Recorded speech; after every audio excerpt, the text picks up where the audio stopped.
อันน้องห้างอันได้ถามอันนี้มีทั้งผู้ใหญ่เพิ่นฝากถามมาอันยังสิเลี้ยงอยู่บ่ไก่เอาอีก2 มื้อ3 มื้อพอแล้วเพิ่นสิงงอยู่แล้วบัดนี้คือบ่เห็นมาหาสิว่าได้เนาะโอ้ยสินั่งยืนอยู่อันว่าไม่พนักพุ่นยืนคอยได้อไปค่าน้ำมันเด้อพอเด้อพอได้มื้ออะไรเด้อแท็กซี่ซอยยังเฮากับพี่น้องอีกเนาะ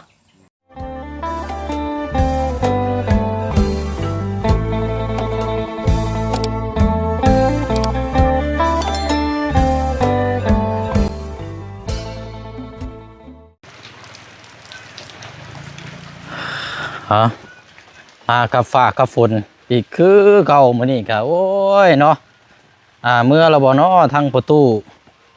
โอ้ยังอยู่เนาะฟ้าฝนตกดินมาเป็นบทจ้าเนาะโดยเอากินเพราะมากับฟ้ากับฝนมื้อนี้กับพี่น้อยเนาะโอ้ยนี่ใดพลักน้อยเฮาเนาะเอากะและพี่น้อยเนาะเพราะว่าวันเวลามันก็อย่างที่แหละพี่น้อยวันเวลานี่แต่ละมื้อแต่ละวันนี่ก็แป๊บเดียวคำไวนะพี่น้องเนาะก็เลยมื้อนี้พี่น้องเนาะแวะมาเยี่ยมมายามเป็นคลิป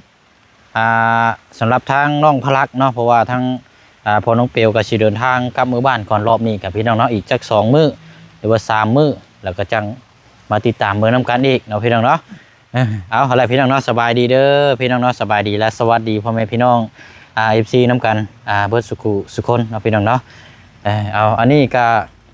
บ่แม่นว่ากล่องปริศนาอย่างเราพี่น้องเอ้ยมันกล่องบ่เชียงใช้ขนมแต่ว่ากล่องมันยังดีอยู่ก็ได้สิเอามาให้ทั้งน้องห้องไว้พับใส่เสื้อผ้าหน้าแพร่เพราะว่าน้องเพิ่นบ่มีตู้เสื้อผ้านะพี่น้องเอาพับใส่แล้วก็จังเอาติดเอาอันนี้ปิดไว้นะพี่น้องเนาะเป็นกล่องเปล่าพี่น้องเอ้ยบ่ได้มีหยังหรอกเนาะเอาเดี๋ยวเข้าไปเบิ่งน้ำกันพี่น้องเนาะ ได้อย่างเด้อกินข้าวเนาะโอ้ล็อกไว้แล้วบานนี่พลักล็อกดุ้งไว้แล้วบานเห็นได้นี่อ้าวโอ้ยง่ายๆนึงอันนี้เนาะนึงว่าล็อกไว้นะเอาเป็นจังใดเนาะยังบ่ได้นอนบ่ฮะตื่นแต่พุ่นก็ยังบ่ทันได้ตื่นอันนี้เลยเนาะเอาสบายดีก่อนเร็วสบายดีก่อนไม่ดีล่ะ ไม่ดีลุงไม่ดีเอาเบิ่งก่อนบ้านนี้พี่น้องเอ้ยก็หากันมาแต่บ้านสกีพีนพี่น้องมาแต่บ้านอันเขตน้องป๊อปพุ่นแหละก็เลยแวะเข้ามาพี่ก่อนบ้านนี้เนาะวันเวลานี่มันก็คือว่าแล้วเนาะมันคำไว้แต่ละมื้อแต่ละวันแพงน้องบ่แพงน้องหอมอยู่ฮะ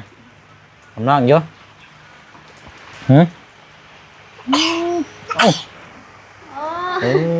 เดี๋ยวนี่มาพี่ก่อนมา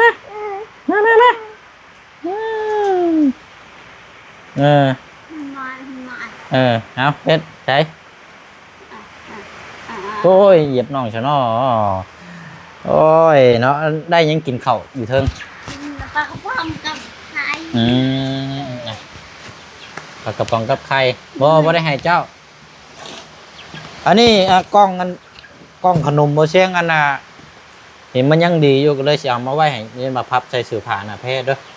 บ่ได้แม่นกล้องปริศนาหยังดอกเด้อนี่แหละมีอยู่นี่ว่าเนาะเอ้ยมีอยู่เช้าอย่างหน่อยกะมาลงมาลงนี่มาลงบ่มาย่านบ่ยิงเขียวได้เอามีอยู่ยังเหลืออยู่3 ห่อเอาไว้ผักประตูแบบผักประตูแล้วเมื่อผักทั้งน้องเชียงเนาะได้เอาอันนี้กล้องนี่จังเอาเมื่อไว้ใส่เสื้อผ้านี่แล้วน้องเด้อไว้นี่แหละ ก็บ่ให้เนาะทางนี้กันเนาะบ่เห็นแล้วบ่นี่ เห็นแล้ว เห็นแล้วเนาะ โดย ใส่เสื้อก็แรงทักอยู่ดิแวะเข้ามาก่อนเพราะว่าอ้ายสิกลับมือบ้านก่อนมื้อนี้ โดย ก็เลยเอามาแจ้งบอกแล้วก็อีกจัก2-3 มื้อพุ่นละจังสิขึ้นมาใหม่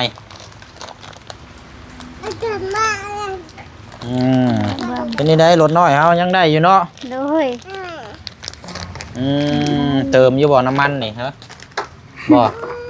เติมอยู่บ่น้ำมันอยากให้แกะไปจักบ่ โดยแกะกับบุกินนะ แกะก็บ่กินปานใดดอกขนมนี่มันอยากแข็งๆหน่อยนึงเนาะ โดย อ่า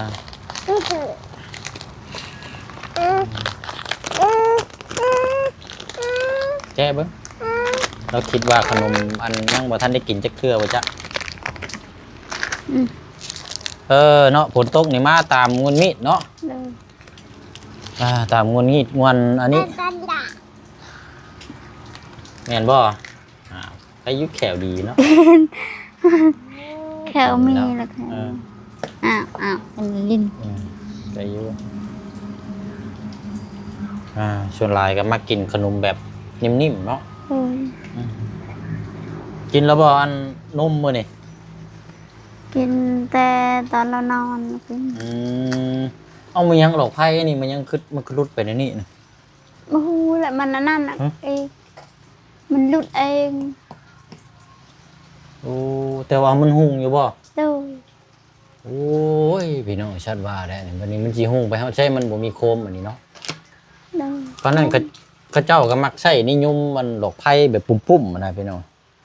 มันรุดแล้วน่ะบ่ใช่เห็นลายอยู่แล้วอันจักครอบครัวอยู่ใส่แหละมีแต่รุดแบบนี้เบิดเลย โดยหลุด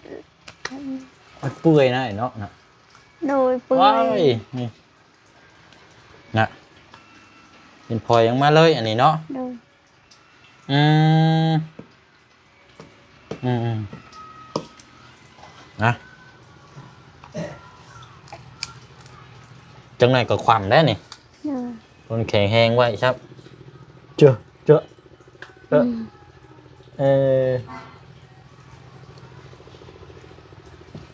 ทางนั้นก็กินน้ำกระทุบน้ำทางนั้นก็ได้บ่เนาะอันน้องห้างอันได้ถามอันนี้มีทางผู้ใหญ่เพิ่นฝากถามมาอันยังสิเลี้ยงอยู่บ่ไก่ เลี้ยงกันมี ถ้ามีน่ะเลี้ยงบ่ โดย ถ้าว่าอันนั้นน่ะซื้ออยู่ไสซะสมมุติว่าคือว่ามีแม่เพิ่นซอยแล้วอาสิเอาเงินมอบให้แล้วไปซื้อไก่จังซี่ได้มีหม้องซื้ออยู่บ่ โดยอาเจิงละหู้หาวฮู้บู ต้องถามมาเจืองพุ่นเนาะ โดย แต่ว่าถ้าสิเลี้ยงไก่รอนี่ก็มันเฮ็ดคอกนี่ต้องเฮ็ดดีๆกว่านี้เนาะ โดย อันหม่องเฮือนครัวเจ้าหั่นปิดไปเลย โดย พังลักแล้วก็จังหาอันหยังมาแอมก็ได้บัดนี้น่ะ โดย อันน่ะหยังก็มันบ่แม่นตะข่ายแบบคืออันแยงเขาเจ้าอันสวนผัก โดย อันยางมันคือเฮือนน้องสอนน่ะเด้ โดย เดี๋ยวฉันก็อยู่คือกันไก่น่ะ โดยอยู่แบบหอกทางแบบนั้น พังรอบไปเลยนี่ใต้ตารางนี่ให้มันนอนให้มันกว้างให้มันอยู่กินอยู่หั่นละ โดย มันก็สิไก่มันก็สิบ่ตายมันกว้างขวาง โดยควงว่าตายคันหา แต่ว่าฮอดเวลานั่นก็ปล่อยออกมากินพี่เนาะ โดย ฮอดเวลาก็จังไล่เข้าไปในคอก โดยฮอดเวลากลางเวนนี่เรากินเท่านี้ ให้มันนี่มีปลามีดงไว้ชิ้นนี่กินนี่โอ้เลี้ยงง่ายไปได้ไก่นี่มันบ่ได้คืออยู่ในบ้านบ่สุด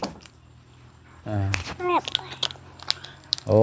อันนั้นก็ถ้าว่านั่นก็เลี้ยงอยู่เนาะ โดย อืม อันนี้เฮาอยากเลี้ยงอยู่แต่บ่มีไก่ เออเดี๋ยวเบื้องก่อนจะคันว่าเจืองมาคันว่าขึ้นมารอบหน้าก็เดี๋ยวสิปรึกษาอีกทีหนึงเด้อ โดย อันนี้ทางอันแม่เพิ่นฝากถามมาพี่น้องเอ้ยก็ต้องมาถามท่างนี้ก่อนได้ถึงคือซื้อมาแล้วบัดบ่เลี้ยงมันสิยากเด้เนาะก็เลยต้องมาถามก่อนเพราะว่าคือทางน้องอ่อนนี่เรานี่ดีเลยพี่น้องเอ้ยไก่เราตั้งแต่ปีที่แล้วก็ยังบ่ทันได้ตายอยู่เลี้ยง เอ้าไม่ยังนะ นี่ เอ้ยมือเปื้อนนี่ไปบ่ายน้อง นอก อยากนอนนะนี่บ่ บ่อยู่นอนดิ เราไม่ได้นอนเราตื่นแล้วนอนแล้วนอนกลางคืน น้องสิเจ็บโอ้ยเนาะปกแน่นี่ลงให้นะอย่าไปโยไปยิกจมูกกันละบัดนี่เดี๋ยวนี่ละนั่งรถนี่เอาวะนี่คันนั้นลุงเอามือได้นี่เด้อกลมเด้เคใช้เบิ่งด้วยฮะกลมเด้อ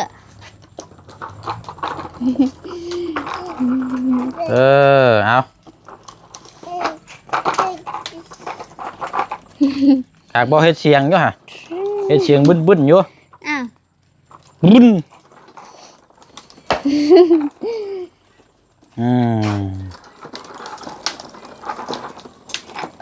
แค่อยู่อันนี้ยังเวียนอยู่จังหน่อยคันว่าคำนี่ยุ่งนี่บ่ว่าได้นี่ลายอยู่นี่ยังมัน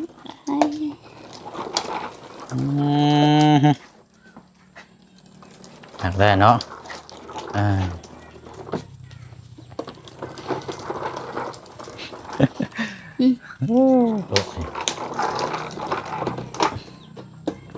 หักได้ให้หมูอยู่เนาะ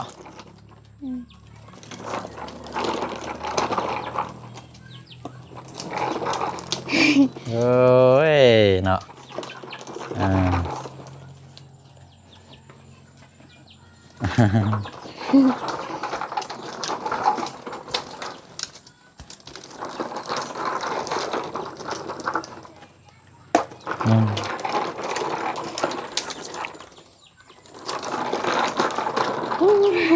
ไวแล้วคนอยู่เนาะ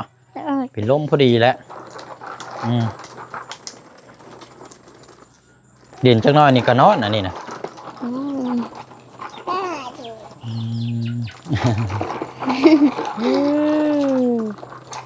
เอาอีก2 มื้อ 3 มื้อพอแล้วเพิ่นสิงุ้งอยู่แล้วบัดนี้คือบ่เห็นมาหาสิว่าได้เนาะ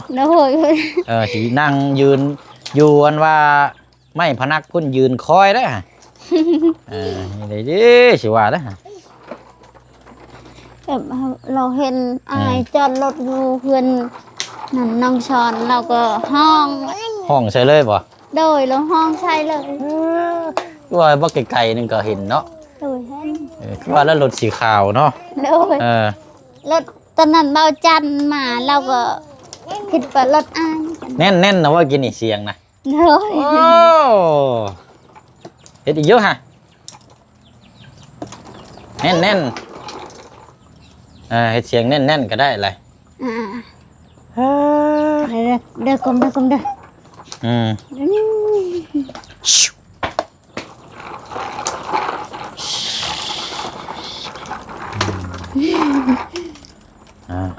และ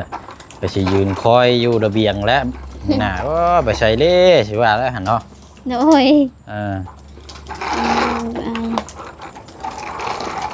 นะใช้อันประตูแล้วกินข้าวแล้วหรอบ่แล้วเราลงมาพี่อยู่ฮะเฮ้ยจิมจะดอยนอนไม่แช่กูได้เจ้าจ้ะแล้วเราบ่กินข้าวให้เรามื้อนี้ประตูอยู่น้ำเนาะเลยก็ม่วนแน่วันนั้นก็3 คนนี่แหละเราก็ได้พอกินข้าวโอ้อิ่มอยู่บ่ล่ะ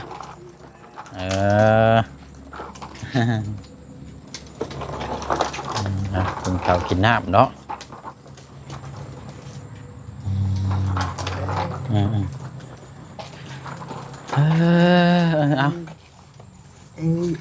เอาปกท้องก่อนตัวนี้เด้อบ่ยุ่งกะยาเนาะ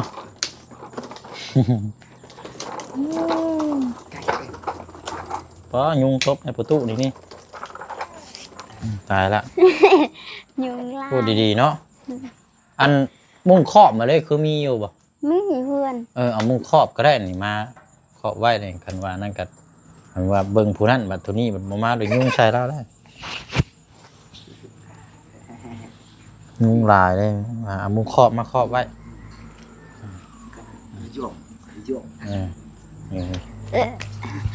มาย่างมา ไปเลยเมื่อป้าได้บาทนี่2-3 มื้อผู้ใดจังสิมาบาทนี่เด้อมาแม่โอ้ยุงนี่ก็ได้พูดแล้วนี่เลยใช่ยาเลย ถานั่งเนาะเว้ยชาติเด้เห็นมันนั่งคักยังไงท้องลงแล้วบัดนี้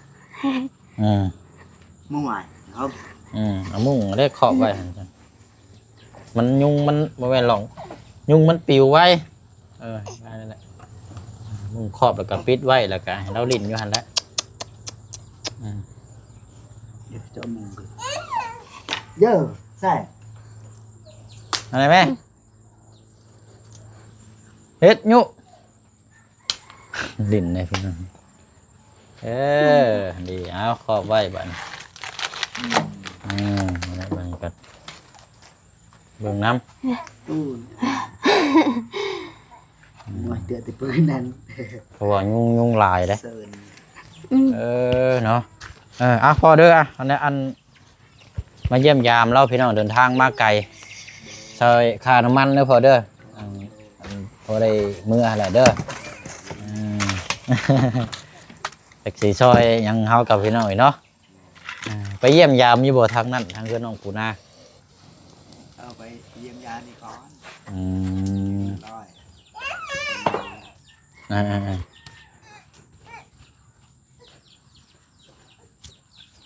โอ้เจ๋สาวรถก็พอดีพองามพอดีคนขึ้นอันคือสูงก็นี่ก็ขึ้นบ่ได้เด้ นั่นเลยรันกินนี่เฮ็ดเสียงได้กินแน่นเริ่มแล้วแต่ว่ายังเอิ้นซื้อพ่อซื้อแม่ยังบ่ได้อยู่เนาะฝึกหัดอันหงายท้องมางางพี่น้องเอ้ยกำลังย่องยากินนี้ใครอยู่เห็นลงก็เฮ็ดแบบท่านิ่มๆอยู่เพิ่นบ่ได้ลงท่าแข็งโอ้เก่งเนาะขอบคุณครับ มีอะไรให้ผมช่วยอีกไหมครับ เมื่อยอันนี้โอ้แฮงไปที่ไหนสิกล้าขี่จะบ่บานนี่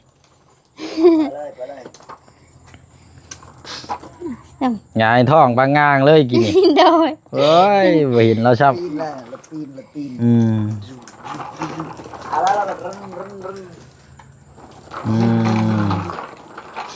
ไหนยินเสียง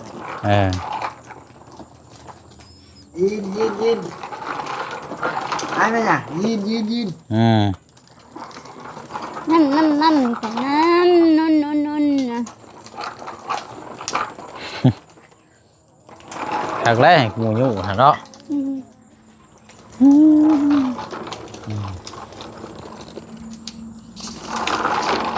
บางแน่ขี่ไก่บริเวณก็คือขี่ไก่หลายแท้ขี้ไก่เงินล่างตลอดมันแห้งเนี่ยพอรักเก็บกินได้ฮะล่างตลอดแต่มันขี้ไก่ลาย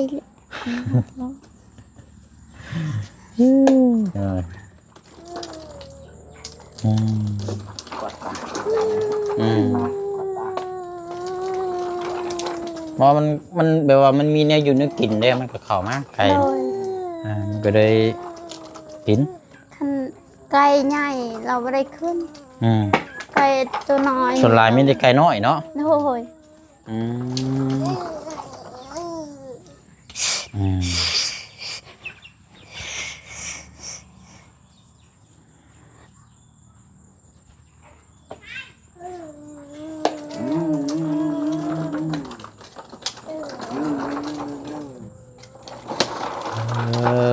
เนาะ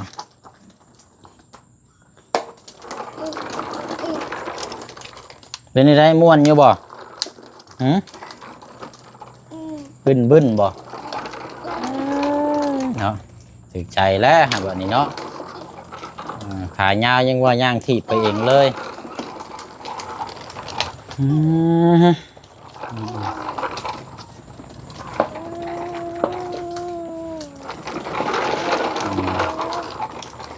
กี่ดอกเนาะเอาซะตามนั้นแล้วบัดนี้พี่น้อยเนาะก็ได้วันเวลาแล้วบัดนี้สิได้ล่ำลาก่อนแน่บัดนี้พุ่นละอีก2-3 มื้อจังมาเจอกันใหม่เมื่อปะก่อนได้บัดนี้เด้อยืนอยู่คอนี่ก็ห้องแล้วบัดนี้เนาะ ไปเอาละเดินทางก่อนพี่น้องเอ้ยว่าจังคุยน้ำกันพุ่นละขึ้นมารอบหน้าพุ่นละบัดนี้ ให้ราบรื่นตลอดเส้น อันนี้ก็จังเป็นหยังอันนี้ก็ได้ เออ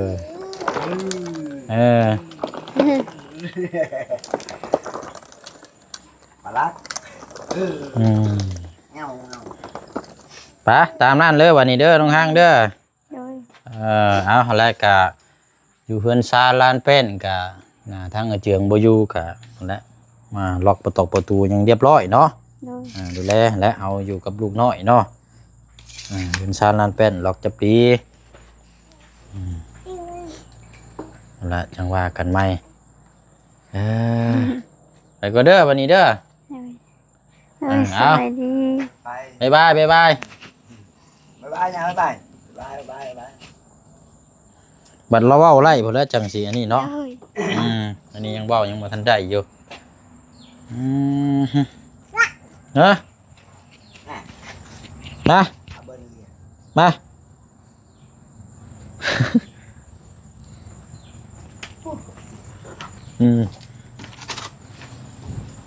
เอาตรงนั้นดินอยู่ในกล่องนี่ อาจจะแต่ไหนจะ ยก เอาโอเคตามนั้นแหละว่ากัน ขอบใจเด้อ เอาเด้อพอเด้อไปบ้านที่พี่น้องไปพุ่นละ2-3 มื้อจังว่ากันใหม่เนาะเดินทางก่อนเยี่ยมยามบ้านซองก่อนเมื่อเวียกในครอบในครัวเฮาอีกเนาะพี่น้องเนาะเพิ่นซานลั่นซองทางนั้นก็หลังคาก็อย่างหัวแน่พี่น้องก็เมื่อซ่อมแซมแน่เนาะไปเนาะลาพี่ลาน้องไปก่อนเด้อพี่น้องเนาะพบเจอกันในคลิปหน้าเนาะสบายดี